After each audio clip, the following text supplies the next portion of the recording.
نحمد اللہ تعالی ونصلی ونسلم علی رسولہ الکریم وعلی آلہ وصحبہ اجمعین اما بعد اعوذ باللہ من الشیطان الرجیم بسم اللہ الرحمن الرحیم بحمد اللہ تعالی کہ خالق کائنات جل وعلا کے احسان اور کرم سے آج آپ اپنا سبق ملاحظہ فرمائیں گے سورۃ البقرہ شیفہ کی 228 نمبر آیہ شیفہ سے آگے ملاحظہ کیجئے گا۔ اعوذ باللہ من الشیطان الرجیم بسم اللہ الرحمن الرحیم الطلاق مرتان فامساک بمعروف او تسریح بإحسان ولا يحل لكم أن تأخذوا مما آتيتموهن شيئا إلا أن يخافا ألا يقيما حدود الله فإن خفتم ألا يقيما حدود الله فلا جناح عليهما فيما افتدت به تلك حدود الله فلا تعتدوها ومن يتعد حدود الله فأولئك هم الظالمون۔ الطلاق مرتان، یہ طلاق جو 2 مرتبہ تک ہے، فَإِمْسَاكُ بِمَعْرُوفٍ تو پھر خامند کی طرف سے اس عورت کو روک لینا ہے کہ جس کو اس نے طلاق دی تھی، بِمَعْرُوفٍ اچھے طریقے کے ساتھ، بھلائی کے ساتھ، نیکی کے ساتھ، اور تسریح بإحسان یا اس کو اپنے سے جدا کا دینا ہے اس پہ احسان کرتے ہوئے، ولا یحل لکم اور تمہیں ہرگز حلال نہیں ہے کہ ان تاخذوا مما آتیتموہن شیئا کہ تم جو ان کو دے چکے ہو اس میں سے کوئی بھی شے واپس لو، یہ تمہیں حلال نہیں ہے، الا ان یخافا الا یقیما حدود اللہ، ہاں البتہ حدود اللہ، ہاں البتہ اگر تمہیں ڈر ہو کہ تم دونوں اللہ تعالیٰ کی حدوں کو قائم نہ رکھ سکو گے۔ ارشاد گرامی قدر فرماتے ہیں کہ فَإِنْ خِفْتُمْ أَلَّا يُقِيمَا حُدُودَ اللَّهِ اگر تم خوف رکھو، اگر تم ڈرو کہ اللہ تعالیٰ جل وعلا کی حدوں کو قائم نہ رکھ سکو گے تو فَلَا جُنَاحَ عَلَيْهِمَا تم دونوں پر کوئی گناہ نہیں ہے، فی مفتدت بھی کہ وہ جو بدلہ دیں اس کا فدیہ دے وہ عورت،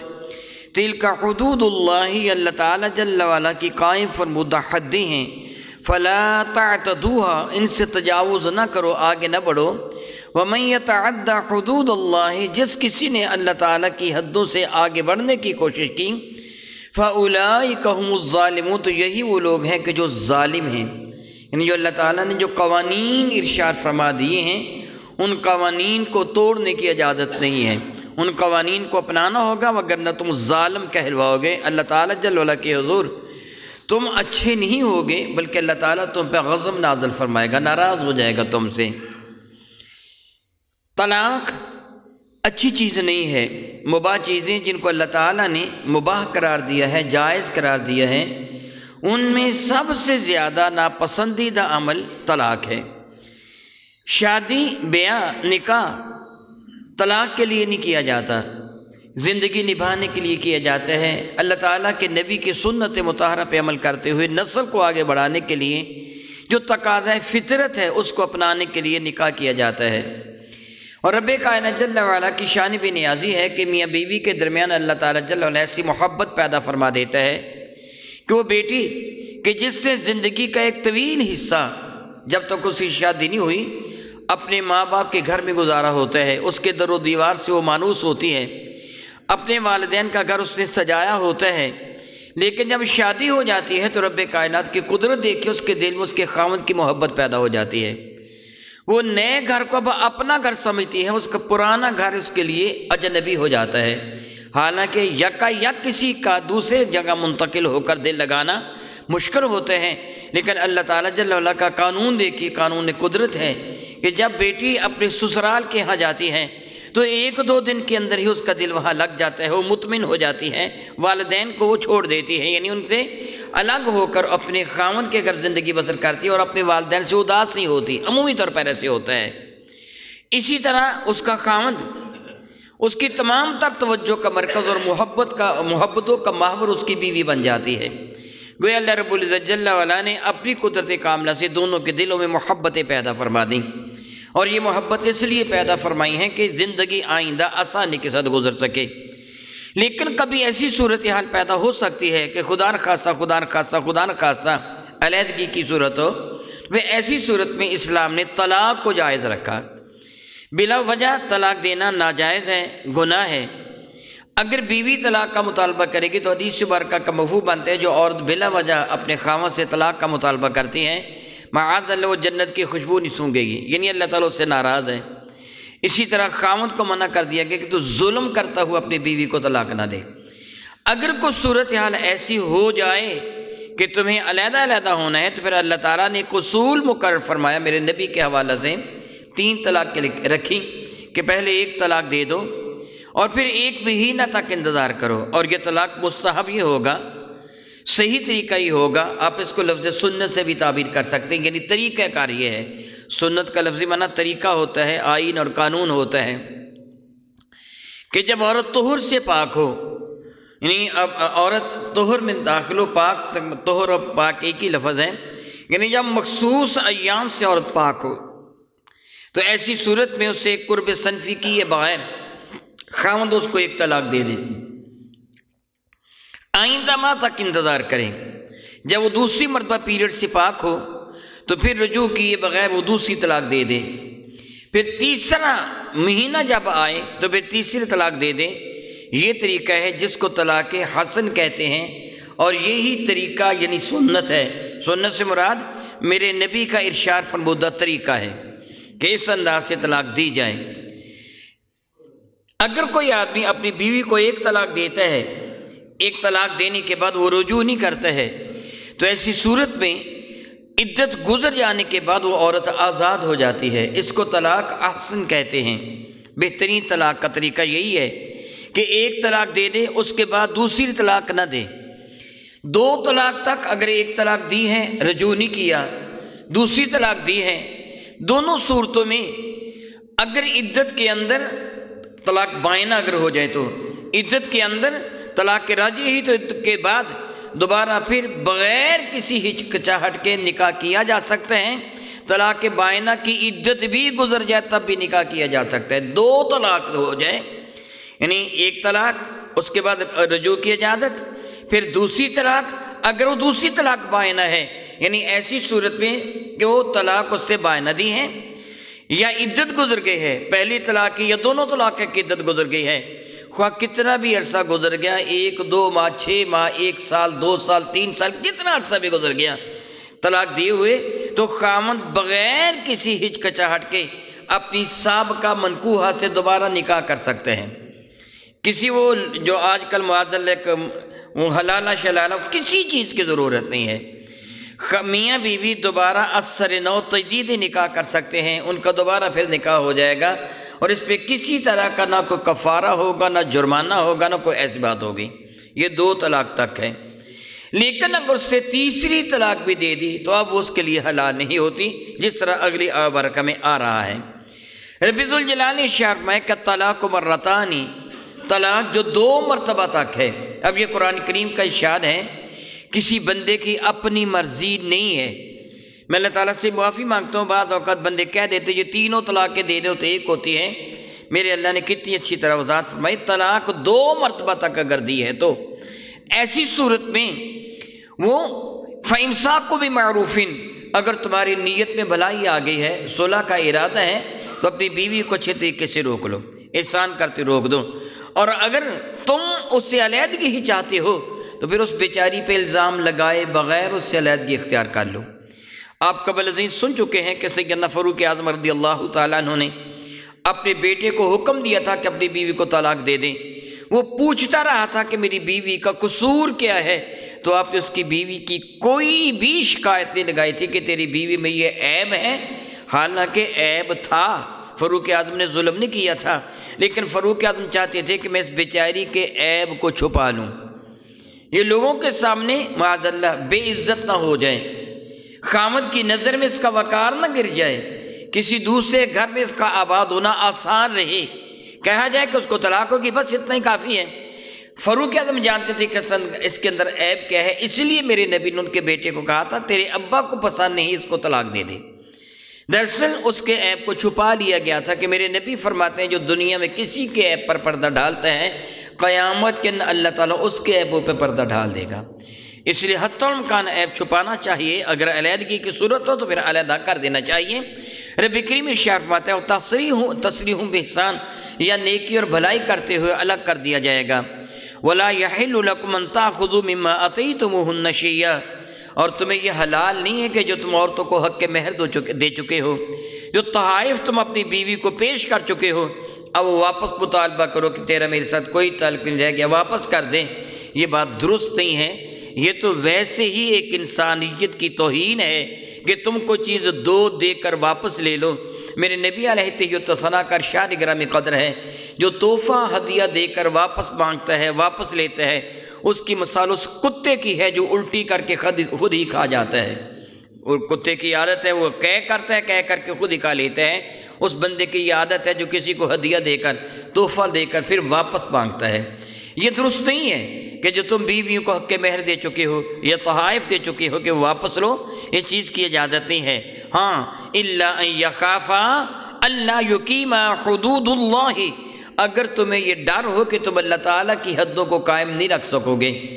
تو پھر ایسی صورت میں تم وہ دیا ہوا حق کے مہر واپس لے سکتے ہو۔ اس کو اصطلاح فقہ میں خلا سے تعبیر کیا جاتا ہے۔ خلا سے مراد یہ ہوتا ہے، لفظی معنی اس کا علیحدگی ہے، جس طرح خلوت ہے، نہ خلا ہے علیحدہ ہو جانا۔ رب کائنات جل مجدہ کریم اس چیز کی اجازت مرامت فرمائی کہ اگر عورت یہ خیال کرتی ہے کہ میرا خامند، میں اس کی صحیح خدمت نہیں کر پا رہی، یا معاذ اللہ اس کے اندر کوئی عیب ہے یا کوئی ایسی صورت ہے، اب عورت طلاق کا مطالبہ کر سکتی ہے بلا عذر شرعی۔ جو عورت طلاق کا مطالبہ کرتی ہے گناہ گار ہے۔ اگر عذر شرعی ہو تو عورت کو طلاق کا مطالبہ کرنے کا اختیار ہے۔ علماء کرام کے نزدیک جمیلہ بنت عبداللہ بن ابی، جو حضرت ثابت بن قیس بن شماس کی زوجیت میں تھی، بارگاہ بے کس پناہ میں حاضر ہوئیں اور انہوں نے عرض کیا یا رسول اللہ صلی اللہ تعالیٰ علیہ وسلم، میرے خاوند ثابت بن قیس بڑے نیکوکار ہیں، متقی ہیں، پرہیزگار ہیں، عبادت گزار ہیں، میں ان کے اخلاق پر، میں ان کے طرز زندگی پر کوئی طعنہ نہیں کرتی، البتہ میرے دل میں ان کی محبت پیدا نہیں ہوتی۔ سبب یہ تھا کہ یہ خوبصورت تھی، ان کا خاوند اتنا خوبصورت نہیں تھا۔ انہوں نے عرض کیا یا رسول اللہ، اسلام لانے کے بعد کفر کو پسند نہیں کرتی، یعنی اپنے خاوند کے میں معاذ اللہ تعالیٰ محبت میں نقد جو میرے دل میں ہے میں اس کو پسند نہیں کرتی۔ یہ بھی کفران نعمت ہے کہ نعمت کا انکار کرنا ہے۔ میرے دل میں میرے خاوند کی محبت پیدا نہیں ہوتی اور میں اس کی اس طرح تعظیم و توقیر نہیں کر پاتی کہ جس طرح خاوند کی تعظیم و توقیر کرنا چاہیے۔ مجھے ڈر ہے کہ میں گناہ گار ہو جاؤں گی، خاوند کی تعظیم نہ کر کے میں گناہ گار ہو جاؤں گی، اس لیے یا رسول اللہ ان سے علیحدگی چاہتی ہوں۔ میرے کریم آقا رسول اللہ شفیع معظم رحمت عالم صلی اللہ علیہ وسلم نے ارشاد فرمایا اس نے تجھے ایک باغ دیا تھا حق کے مہر میں، میرے کریم آقا جانتے تھے، اس نے اپنا باغ تجھے حق کے مہر میں دیا تھا، پھر اس کا باغ واپس کر۔ اس عورت نے کہا یا رسول اللہ علیہ السلام میں باغ بھی واپس کروں گی، اس کے سوا بھی میرے پاس دولت ہے، وہ چاہی تو میں اور بھی پیش کرنے کو تیار ہوں۔ میرے کریم صلی اللہ علیہ وسلم فرمانے یہ اور کی ضرورت نہیں ہے، اس کا باغ واپس کر دیں۔ چنانچہ سیدنا ثابت بن قیس کو بلایا، میرے کریم آقا نے فرمایا اپنا باغ لے لے اور اس کو طلاق دے دے۔ چنانچہ ایسے ہی کیا گیا۔ پتہ چلا کہ اگر خاوند سے عورت طلاق کا مطالبہ کرے تو خاوند حق کے مہر کو واپس لے سکتا ہے، پھر کوئی گناہ گار نہیں ہے۔ اللہ اور اس کے رسول نے اجازت مرحمت فرمائی ہے۔ پھر وہ تحائف یا ہدایہ اس کو جو دیے تھے وہ واپس لے سکتا ہے کہ جو زیور میں نے تجھے پہننے کے لیے دیا تھا میرا زیور واپس کر دے، جو حق کے مہر میں نے تجھے دیا تھا وہ حق کے مہر واپس کر دیں۔ اللہ رب العزت جل وعلا ارشاد فرماتے ہیں کہ فَإِنْ خِفْتُمْ أَلَّا يُقِيمَ حُدُودَ اللَّهِ فَلَا جُنَاحَ عَلَيْهِمَا، اگر تم ڈرو کہ تم اللہ تعالیٰ کی حدوں کو قائم نہ رکھ سکو گے۔ سبحان اللہ تعالیٰ و بحمدہ، کتنا جامع ترین یہ ارشاد گرامی قدر ہے۔ بیوی خیال کرے میں اپنے خاوند کا حق پورا نہیں کر سکتی، خاوند خیال کرے کہ میں اپنی بیوی کا حق پورا نہیں کر پاتا، یہ اللہ تعالیٰ جل وعلا کی قائم کردہ حدیں ہیں۔ اللہ کا خوف دل میں غالب ہو، جس طرح حضرت جمیلہ نے بارگاہ رسالت میں عرض کیا تھا میں اپنے خاوند کا حق ادا نہیں کر پاتی، جس انداز سے ان کی خدمت کرنی چاہیے میرے دل میں ان کے لیے نفرت ہے، محبت پیدا نہیں ہوتی، تو میں اللہ کے حضور گناہ گار نہیں ہونا چاہتی، اس لیے یا رسول اللہ میں علیحدگی چاہتی ہے، اس کے سوا اور کوئی بھی بات نہیں ہے۔ اللہ اکبر، یعنی اللہ تعالیٰ کا خوف کتنا غالب تھا۔ تو رب ذوالجلال فرماتا ہے کہ اگر تم ڈرو کہ اللہ تعالیٰ کی حدوں کو قائم نہ رکھ سکو گے، پھر کوئی گناہ نہیں اس بات میں کہ تم اس سے فدیہ قبول کر لے، عورت کچھ رقم دے کر اپنے آپ سے اس کو علیحدہ کر لیں۔ تلک حدود اللہ، یہ اللہ تعالیٰ کی حدیں ہیں، فلا تعتدوها، ان حدوں سے تجاوز نہ کرو۔ ابھی میں نے جو واقعہ بیان کیا ہے سیدنا ثابت بن قیس بن شماس رضی اللہ تعالیٰ عنہ اور ان کی زوجہ محترمہ کا، اس پہ میں نے آپ کو بتایا کہ میرے نبی نے طلاق نہیں دی ہے صلی اللہ تعالیٰ علی حبیبہ دائما ابدا۔ انہوں نے حضرت ثابت کو بلایا کہ اپنی بیوی کو طلاق دیں۔ پتہ چلا کہ از خود قاضی کو طلاق دینے کی اجازت نہیں ہے۔ ہمارے ہاں جو طریقہ مروج ہے یہ خلاف اسلام طریقہ ہے، معاذ اللہ، یہ کافروں والا طریقہ ہے، یہ مسلمانوں کا قانون نہیں ہے کہ خاوند کو پتہ بھی نہیں ہوتا، بیوی کورٹ میں رجوع کرتی ہے اور جج کے ساتھ کچھ نہ کچھ لین دین ہوتا ہے اور اس کو سمن خاوند کو بھیجتے ہیں، اسے پتہ بیچارے کو بھی نہیں چلتا، پتہ تب چلتا ہے جب بیوی کو عدالت کی جانب سے طلاق ہو چکی ہوتی ہے، یہ طلاق نہیں ہوتی۔ اگر وہ عورت دوسری شادی کرے گی تو بدکاری کرے گی، اولاد حلال زیادہ نہیں ہوگی۔ علماء کرام نے، فقہاء کرام نے صرف چند ایک صورتیں ایسی بیان فرمائی ہیں کہ قاضی کی جانب سے فیصلہ طلاق کا کر دیا جائے گا، وگرنہ نہیں۔ وہ چند ایک صورتیں فی زمانہ جس صورت پہ عمل کرنے کا حکم دیا جاتا ہے، پہلی صورت تو یہ ہے کہ وہ آدمی اس قابل نہ ہو کہ عورت کے حقوق زوجیت ادا کر سکے، تھرڈ نیشن، یعنی وہ ہجرہ ہے، دھوکے کے ساتھ اس سے کسی عورت کے ساتھ شادی کر لی ہے اور شادی کے بعد پتہ چلا کہ یہ تو اس لائق ہی نہیں ہے، یہ تو کامل مرد ہی نہیں ہے، تو اب قاضی اسی حکم دے گا طلاق دینے کا۔ اگر وہ طلاق نہ دے گا تو قاضی خود اس میں علیحدگی کر دے گا۔ دوسری صورت، عورت کی جان، مال یا عزت و آبرو کا اندیشہ ہو، ڈر ہو کہ یہ بندہ معاذ اللہ تعالیٰ دہشت گرد ہے، خبیث ہے، یہ عورت کو بیچ ڈالے گا یا اس کو بدکاری پر مجبور کرے گا، اور یہ محض شک نہ ہو، یقین ہو، اور اس نے ایسا عمل کرنے کی کوشش بھی کی ہو کہ یہ اپنے یاروں کو اپنے گھر لے آتا ہے، یا معاذ اللہ تعالیٰ سمعاذ اللہ تعالیٰ، میں وہ جملے نہیں کہتا، میری بات سمجھ گئے ہیں۔ اسی طرح اسے ڈر ہو کہ اس کا مال چھین لے گا ظلماً، یا اپنی بیوی کو قتل کر دے گا، ایسا خبیث انسان ہے۔ عورت کی جان، مال یا عزت و آبرو کا اندیشہ ہو اور وہ طلاق بھی نہ دے، اول تو قاضی اسے مجبور کرے گا طلاق دینے پر، اگر وہ طلاق پھر بھی نہ دے تو پھر قاضی علیحدگی کروا دے گا۔ علماء کرام فی زمانہ یہی ارشاد فرماتے ہیں۔ اس کے سوا اپنی مرضی کے ساتھ قاضی، یعنی جو جج جسے کہتے ہیں، اپنی مرضی کے ساتھ وہ کسی کی بیوی کو طلاق نہیں دے سکتا۔ میرے نبی صلی اللہ علیہ وسلم کے بارے میں اللہ تعالیٰ فرماتا، نبی اولا بالمؤمنین من انفسہم، نبی مرشم ایمان والوں کے ان کی جانوں سے بھی زیادہ مالک ہیں۔ حضور اتنا اختیار رکھنے کے باوجود میرے نبی نے طلاق نہیں دی، ان کے خاوند کو حضرت ثابت بن قیس کو بلا کے فرمایا تو طلاق دے دے، چنانچہ انہوں نے طلاق دی تھی، میرے نبی نے طلاق نہیں دی۔ تو رب کائنات جل وعلا ارشاد فرماتے ہیں کہ یہ اللہ تعالیٰ کی حدیں ہیں، وَمَن يَتَعَدَّ حُدُودَ اللَّهِ، جس کسی نے اللہ تعالیٰ کی قائم کردہ حدوں کو توڑا، فَأُولَٰئِكَ هُمُ الظَّالِمُونَ، وہ لوگ ظالم ہیں۔ پتہ چلا یہ قانون جو اللہ تعالیٰ جل وعلا نے وضع فرما دیا ہے، اس قانون کو توڑنے کی اجازت نہیں ہے، یہ قانون توڑا نہیں جائے گا، اسی طرح عمل کیا جائے گا جس طرح اللہ تعالیٰ نے قرآن کریم میں حکم دیا۔ عمل نہ کرنے والا گناہ گار ہوگا، جس نے عمل نہ اس انداز سے کیا گناہ گار ہوگا، جو اس کا انکار کرے گا وہ کافر ہو جائے گا۔ عمل نہ، جس طرح نماز نہ پڑھنے والا تو گناہ گار ہے، لیکن نماز کا انکار کرنے والا کافر ہے، اسی طرح اس قانون پر عمل نہ کرنے والا گناہ گار ہے، اور قانون کا انکار کرنے والا نہیں جی یہ کوئی ضروری نہیں ہے، قاضی بھی جو ہے وہ طلاق دے سکتا ہے، اس چیز کا انکار کرنے والا قرآن کریم کا وہ کافر ہو جائے گا معاذ اللہ تعالیٰ۔ یہ اللہ تعالیٰ کی قائم کردہ حدیں ہیں، ان کو اپنانا ہوگا۔ افسوس، صد افسوس، آج ہمارے ہاں اپنایا نہیں جاتا، حالانکہ اللہ تعالیٰ نے کتنے واضح ترین الفاظ میں اس چیز کی وضاحت فرما دی۔ رب کائنات میرے نبی کے صدقہ سے ہمیں احکامات شرعیہ پر صحیح ترین طریقہ سے عمل کرنے کی توفیق عطا فرمائے، آمین ثم آمین۔ او کما قال اللہ تبارک و تعالی واللہ تعالی اعلم بسرار کتابہ۔